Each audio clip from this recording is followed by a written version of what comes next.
একটা white forest cake কেমন হওয়া উচিত এবং কিভাবে আমরা মেক করি তার ভিডিও আজকে দেখাবো। যদিও কেকের মধ্যে অল্প একটু ডিফারেন্স আছে, তারপর আমি আপনাদেরকে সব কিছু খোলাখুলি বলবো। তো প্রথমে কিন্তু আমি 1 পাউন্ড একটা কেকের বেস তৈরি করে নিয়েছি। নেওয়ার পর কিন্তু কেকটাকে ঠান্ডা করে তার মধ্যে কিন্তু সুগার সিরাপ ব্রাশ করে নিয়েছি। এখানে যে সুগার সিরাপটা ইউজ করা হয়েছে এখানে কিন্তু 50 গ্রাম একদম ফুটন্ত যে গরম দুধটা আছে, মানে দুধটা কিন্তু একটু ঘন ছিল, সেই দুধের সাথে কিন্তু আমি 25 গ্রাম হোয়াইট চকলেট মিক্স করে নিয়েছি। আমি কোনো চিনি ইউজ করিনি, কারণ হোয়াইট চকলেটটা এমনিতেই মিষ্টি। ওইটা কেকের মধ্যে দিলে কিন্তু অনেক বেশি মজা লাগে, মানে ভ্যানিলা কেকটা কিন্তু অনেক বেশি মজা লাগে।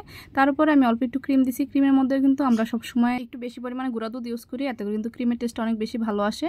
তো আপনারা দেখতেই পারছেন যে কেকের লেয়ারে কিন্তু আমি হোয়াইট চকলেট গানাশ ইউজ করছি, কোনো প্রকার চেরি ফিলিং ইউজ করিনি। তো কেকটা কিন্তু বানানোর সময় কাস্টমার বলে দিয়েছিল যে উনি চেরি ফিলিং নিবে না, কিন্তু তারপরও বলছে যে হোয়াইট ফরেস্ট কেক বানিয়ে দেওয়ার জন্য। তো আমি ওনাকে বলছি যে আপু, চেরি ফিলিং ছাড়া কিন্তু হোয়াইট ফরেস্ট কেক হয় না।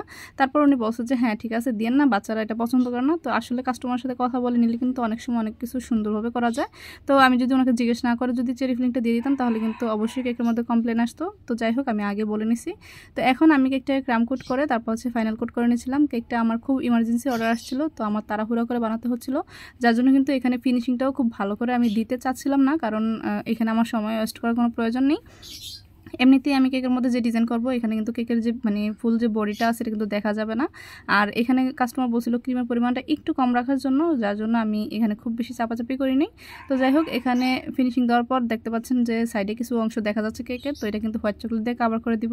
তো এইভাবে কিন্তু আমি হোয়াইট চকলেট মানে সবসময় গ্রেড করে রাখি, কারণ আমার টাপ কেকের অর্ডার আসে, তো ওইখানে কিন্তু আমার হোয়াইট চকলেট দিতে হয়। তো এইভাবে গ্রেড করে রাখলে কিন্তু অনেক বেশি সুবিধা হয়, মানে কাজের সুবিধাতে কিন্তু আমি এই কাজগুলো আগে আগে করে রাখি।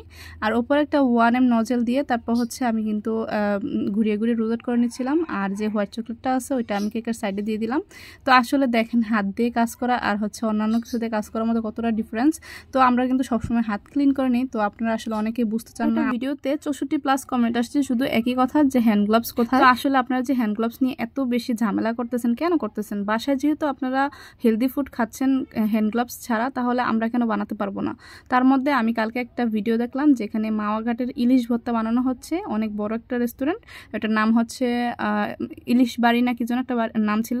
তো ওখানে কিন্তু ওই লোকটা দেখলাম হাত দিয়ে কি সুন্দর মতে মতে ভর্তা বানাচ্ছে। তো ওটা কিন্তু অনেক ইজিলি আপনারা খেয়ে ফেলবেন। আমরা বাসায় একবারের জায়গায় 10 বার হাতটা মুছে নেই বা ধুয়ে নিই, তারপরও আমাদের ভিডিওর মধ্যে আপনারা এসে কমেন্ট করেন হ্যান্ড গ্লাভস কোথায়।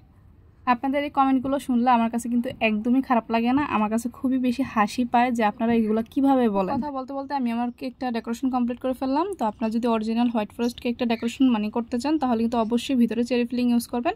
চেরি ফিলিং ছাড়া কিন্তু হোয়াইট ফরেস্ট কেকটা একেবারেই অসম্পূর্ণ। তো আজকে আমার এই ভিডিওটা আপনাদের কাছে কেমন লাগলো অবশ্যই কমেন্ট করে জানাবেন। সবাই ভালো থাকবেন, আমার জন্য দোয়া করবেন। আল্লাহ হাফেজ।